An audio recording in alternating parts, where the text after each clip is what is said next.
Kenalin, nama aku Gaisa Safa Anindita. Di sini aku bakalan sedikit cerita tentang jurusan aku, jurusan Analis Kesehatan atau jurusan TLM di Poltekkes Kemenkes Bandung. Nah, tapi sebelumnya, aku mau ngasih tahu alasan aku kenapa aku bikin video ini. Yang pertama, aku bikin video ini itu karena aku pengen bantu teman-teman yang nyari-nyari informasi tentang analis kesehatan. Karena biasanya informasi-informasi tentang analis kesehatan itu sedikit. Biasanya calon mahasiswa baru pasti pengen dengar langsung dari mahasiswa yang lama gitu ya, yang udah pernah kuliah di analis kesehatan kayak gitu ya nggak sih. Nah yang kedua itu karena banyak teman-teman calon-calon maba mungkin ya yang nge-DM aku analis kesehatan itu kayak gimana aja, belajarnya apa aja, sistem pembelajarannya kayak gimana dan apa aja gitu yang suka dukanya di analis kesehatan kayak gitu. Jadi aku bakalan sedikit ngejelasin tentang poin-poin itu berdasarkan pengalaman aku di Poltekkes Bandung. Sebelumnya, di Poltekkes Kemenkes Bandung itu, jurusan TLM atau Analis Kesehatan ada dua prodi. Yang pertama, prodi D3 dan juga prodi D4. Untuk perbedaan D3 dan D4, mungkin hampir sama dengan D3 dan D4 yang lainnya. Kalau D3 itu kita belajarnya 3 tahun, dan prodi D4 itu kita belajarnya 4 tahun, kayak gitu. Terus sebenarnya perbedaannya tuh apa aja sih? Sebenarnya kalau misalnya menurut aku belum terlalu kerasa gitu ya perbedaan antara D3 dan D4, cuman ada beberapa mata kuliah yang dipelajari di D3 tapi tidak dipelajari di D4 atau sebaliknya. Terus ada juga mata kuliah yang kalau di D3 itu dipelajarinya lebih dalam tapi di D4 kayak dasar-dasarnya aja, begitupun sebaliknya kayak gitu sebenarnya perbedaannya. Dan nanti perbedaannya juga itu di ujian akhirnya. Kalau D3 itu kita bikin karya tulis ilmiah, kalau D4 itu kita bikinnya skripsi, kayak gitu perbedaannya. Nah, udah tuh perbedaan D3 dan D4. Terus sebenarnya yang pertama nih, caranya masuk analis kesehatan Poltekkes Kemenkes Bandung, teman-teman bisa langsung lihat di webnya Poltekkes Kemenkes Bandung. Di situ udah tertera 3 jalur. Kalau tahun ini itu ada 3 jalur pendaftaran. Yang pertama ada PMDP, SIMAMA, dan ujian tulis mandiri. Nah, boleh teman-teman dilihat di webnya Poltekkes Kemenkes Bandung, sudah tertera jadwal-jadwalnya. Kalau misalnya mungkin ada yang kurang paham, boleh langsung di chat kontak personnya atau boleh langsung DM di Instagram BEM Poltekkes Kemenkes Bandung, kayak gitu. Nah, terus selanjutnya pembelajarannya, mata kuliah apa yang dipelajarin di analis kesehatan Poltekkes Kemenkes Bandung. Maaf ya, turun-turun. Nah, untuk mata kuliah yang dipelajarin di D3 dan D4 analis kesehatan itu biasanya tingkat 1 itu teman-teman masih belajar dasar-dasarnya. Jadi teman-teman masih ketemu pelajaran-pelajaran umum kayak pelajaran Indonesia, bahasa Inggris, PAI, PPKN atau Pancasila, kewarganegaraan. Terus teman-teman bakalan ketemu sama komputer nanti di situ. Jadi apa ya? Kalau misalnya masih tingkat 1 tuh kayak masih transisi dari SMA ke analis kesehatannya gitu. Jadi paling mata kuliah yang nyangkut sama analis kesehatan itu di tingkat 1 itu ada mata kuliah kimia analitik, pengantar laboratorium medik, terus sama apa ya? Ya pokoknya masih dasar-dasarnya kayak gitu. Nanti teman-teman pun pasti bakalan ngerasain, karena kalau dijelasin susah gitu. Kayak gimana pelajarannya ya? Kayak gitu pelajarannya. Kayak kita belajar kimia analitik, kita belajar dasar-dasarnya lagi kayak gitu. Kita belajar PLM, kita belajar caranya bikin reagen gimana, caranya menimbang reagen, menghitung reagen tuh kayak gimana. Kayak gitu, karena ketika di analis kesehatan itu nanti di lab kita pasti bakalan butuh banyak reagen, dan kalau misalnya kita nggak bisa bikin reagennya, nanti bakalan susah kayak gitu. Terus mulai nih ke tingkat ke semester 2. Ke semester 2 itu berarti tingkat 1. Masih tingkat 1 tapi semester 2. Nah, itu tuh teman-teman mulai ketemu sama mata kuliah yang udah hampir ke analis bangetnya. Itu ada mata kuliah flebotomi. Flebotomi itu apa? Sebenarnya itu mata kuliah yang selama ini aku sangat-sangat tunggu-tunggu gitu, kayak pengen nyobain gimana ngambil darah itu caranya, apa aja spesimen-spesimennya, karena di mata kuliah flebotomi itu kita nggak cuman belajar kayak gimana caranya ngambil darah, tapi kita dipelajarin juga spesimen-spesimen apa aja yang bisa kita periksa, terus kayak gimana cara ngambilnya, gimana penyimpanannya, gimana cara kita bersikap, berperilaku ke pasien, kayak gitu-gitu. Itu udah mulai dipelajari dasar-dasarnya sebagai analis kesehatan. Kayak gitu. Terus ada juga mata kuliah bakteriologi, itu udah mulai ketemu sama mikrobiologi. Nah, itu tuh kita udah mulai kita udah mulai pewarnaan bakteri, kita udah mulai mengenal morfologi bakteri, kita udah mulai nyari-nyari bakteri kayak gitu. Nah, sebenarnya apa ya, kalau misalnya dibilang mungkin semester 2 itu teman-teman bakalan sedikit kaget karena buat teman-teman yang nggak biasa megang mikroskop terus kayak nggak IPA banget gitu, nah teman-teman pasti bakalan mulai agak kaget karena semester 2 itu udah mulai ke IPA bangetnya. Kayak gitu untuk pelajarannya. Nah, udah mulai nih ke semester 3, semester 4, tingkat 2, itu teman-teman udah mulai sangat menjurus ke analis kesehatannya. Teman-teman udah mulai bakalan ketemu sama mata kuliah biologi molekuler, terus parasitologi, hematologi. Apa sih hematologi, parasitologi, sitohistoteknologi. Pokoknya udah mulai ke analis bangetnya gitu. Kita belajar hematologi itu kita mempelajari tentang darah. Terus kita belajar parasitologi, kita mempelajari tentang parasit-parasit.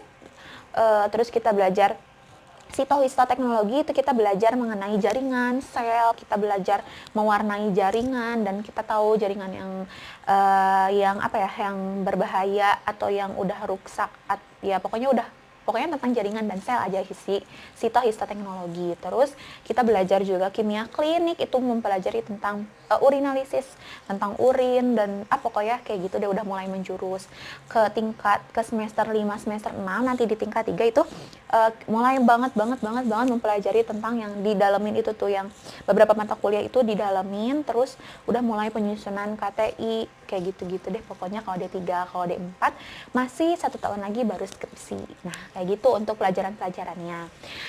Mungkin selebihnya itu nanti teman-teman bakal ngerasain ketika teman-teman kuliah di analis kesehatan. Kayak gitu. Terus untuk mata kuliah. Terus untuk sistem pembelajarannya kayak gimana? Nah, untuk sistem pembelajarannya di analis kesehatan Poltekkes Bandung itu karena kita diploma, berarti persentase antara praktek dan juga teorinya itu lebih banyak praktek daripada teori.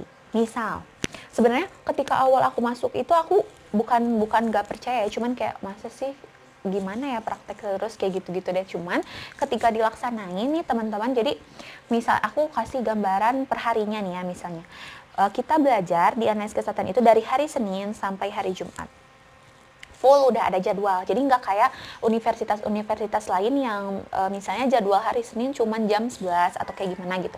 Tapi di analis kesehatan itu full dari pagi sampai sore, itu kayak gitu biasanya. Paling mungkin ada beberapa kosong 1 jam, misalnya di jam 11, lanjut lagi jam 1, kayak gitu-gitu. Nah, untuk sistem pembelajarannya misalnya nih, hari Senin itu kita ada 2 mata kuliah. 2 mata kuliah ini 1 jamnya praktek, 1 jamnya teori, sisanya praktek, 1 jamnya teori lagi, sisanya praktek. Misal, hari Senin itu pelajaran mikologi, mikologi itu tentang jamur, sama hematologi misalnya. Nah, kita belajar mikologi teori itu dari jam 7:30 sampai jam 8:30, biasanya malah cuma 50 menit untuk teori. Terus sisanya dari jam 8:30 sampai zuhur itu kita belajar prakteknya. Istirahat, sampai jam 1 kita mulai lagi teori, sampai jam 13.50 biasanya, itu dari 13.50 lanjut lagi sampai jam 4 atau jam 5 itu kita belajar prakteknya kayak gitu di lab. Nah, sebenarnya buat teman-teman yang nggak terlalu suka diem di kelas itu sebenarnya masuk apa ya? Masuk diploma, masuk iya itu lebih apa ya? Lebih bakalan bikin teman-teman betah gitu, karena jujur ya ketika aku udah kuliah, ketika di kelas itu kayak jenuh aja gitu, walaupun cuma sejam, apalagi kalau misalnya yang teorinya itu 2 jam kayak gitu-gitu, pokoknya jenuh kayak duduk doang. Sedangkan kan kalau di lab kita gerak, kita periksa sampel kayak gitu-gitu, itu seru banget kayak gitu. Sistem pembelajarannya di analis kesehatan. Oh iya, kalau di analis kesehatan Poltekkes Bandung itu ada yang unik, karena di hari Jumat kita dari jam 7 sampai zuhur itu tidak diadakan pembelajaran perkuliahan. Jadi dari pagi-pagi sampai jam 12 itu di hari Jumat kita cuman ada senam pagi dari jam 7 sampai jam 9 biasanya. Terus kalau misalnya lagi ada kuliah umum, kita kuliah umum dari jam 9 sampai jam 11. Terus istirahat untuk Jumatan dan juga keputrian biasanya kalau perempuannya. Kemudian udah beres dan mata kuliah itu dimulai dari jam 1 dan itu diwajibkan oleh kepala jurusan kayak gitu. Jadi di absen juga, jadi teman-teman gak akan bisa bolos gitu. Jadi ada apa ya, ada waktu-waktu di mana teman-teman nggak melulu berkegiatan di kelas ataupun di laboratorium, karena kelamaan jenuh juga teman-teman kalau misalnya selalu dan berlarut-larut itu dilaksanain kayak gitu. Nah, terus Apalagi ya, selain kuliahnya nih, teman-teman itu kalau misalnya mau masuk analis kesehatan, enggak analis kesehatan sih, kayaknya semua jurusan kesehatan itu rata-rata emang sibuk dan padat jadwalnya. Sama halnya di analis kesehatan. Jadi kalau di analis kesehatan Poltekkes Bandung itu, ketika kita beres praktikum, itu kita harus bikin laporan praktikum, jurnal praktikum, terus pokoknya ya itu semua tentang praktikum dan ditulis tangan gitu. Sebenarnya mungkin untuk beberapa orang biasa aja, tapi untuk beberapa orang mungkin yang nggak suka nulis atau yang males atau kayak gimana, itu pasti bakalan sangat-sangat apa ya, bikin jenuh banget gitu. Aku awal-awalnya semangat, aku juga sama, aku awalnya semangat buat ngelaprak. Pokoknya misalnya hari ini aku dapat laprak hematologi, kayak langsung dikerjain. Tapi lama kelamaan kayak malas, terus bukan malas, ini nggak boleh ditiru ya teman-teman. Terus kayak bukan malas sih, aku punya kegiatan lain di organisasi gitu, jadi kayak teralihkan untuk mengerjakan laporan praktikum dan akhirnya ditunda-tunda dan jadinya malah mepet dan keteteran kayak gitu. Itu kayaknya kebanyakan mahasiswa kayak gitu deh. Apa aku doang? Pokoknya aku gitu. Gitulah pokoknya. Cuman alhamdulillah bisa kekejar dan dibantuin sama teman-teman yang lain juga kayak gitu. Nah, kayak gitu deh pokoknya sibuknya itu karena di analis kesehatan yang pertama padat dari hari Senin sampai hari Jumat. Terus belum tugas-tugasnya laporan praktikum, jurnal praktikum yang kayak gitu-gitu. Itu benar-benar apa ya, nyita waktu. Mungkin untuk tingkat 1 semester 1 itu belum terlalu kerasa sibuknya, tapi udah mulai ke semester 2 tuh udah mulai harus lari kayak gitu deh pokoknya untuk pembelajarannya. Nah, terus untuk suka dukanya kuliah di analis kesehatan. Senang banget nih aku ngejelasin suka duka. Untuk sukanya kuliah di analis kesehatan banyak banget. Apalagi buat teman-teman yang emang dari awal niat banget buat masuk analis kesehatan. Sukanya yang pertama, kalau aku nih ya, aku lebih banyak tahu tentang hal-hal yang nggak bisa kita lihat pakai mata sendiri. Kayak selama ini aku selalu menduga-duga, bukan menerka-nerka. Sebenarnya gimana sih bentuk bakteri? Sebenarnya yang bikin kita sakit perut itu apa sih? Kayak gimana sih gitu. Ketika kalian masuk analis kesehatan, kalian bakalan tahu kayak, oh ini yang bikin kita sakit perut. Oh ini loh ternyata kayak bentukannya itu kayak gini loh, bentukan bakteri. Bentukan parasit itu kayak gini loh. Kayak gitu deh, pokoknya teman-teman bakalan lebih banyak tahu hal-hal yang mungkin nggak di jurusan lain dipelajarin, tapi di analis kesehatan dipelajarin gitu.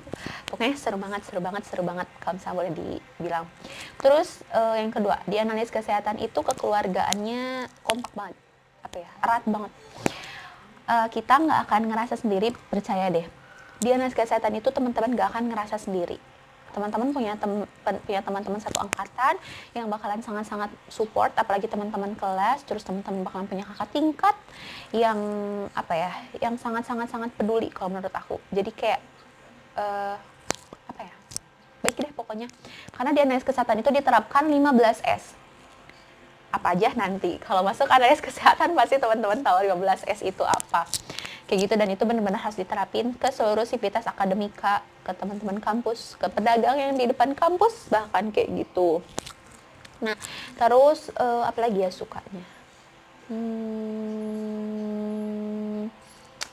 Pokoknya masih banyak deh sukanya, nggak bisa dijelasin karena aku betah-betah aja gitu selama ini di analis kesehatan. Kayak gitu.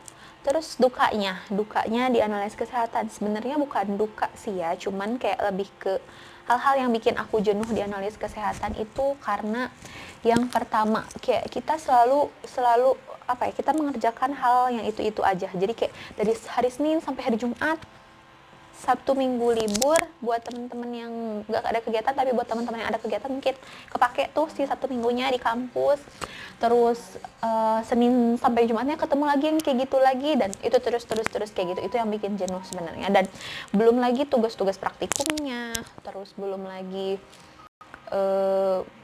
kuis, belum lagi pretest posttestnya, presentasi, kayak gitu-gitu deh. Itu yang bikin jenuh sebenarnya. Itu bisa sebenarnya bisa diilangin sama teman-teman sendiri sih. Jadi kayak teman-teman bisa ngilangin itu sendiri, misalnya dengan mengerjakan laporan praktikum teratur. Karena jujur ya, yang bikin kita capek itu karena kita nggak mengerjakan secara teratur, jadi kayak ditanti-nanti terus akhirnya terbengkalai kayak gitu. Itu yang bikin teman-teman jenuh sendiri sih kalau menurut aku, dan susah libur.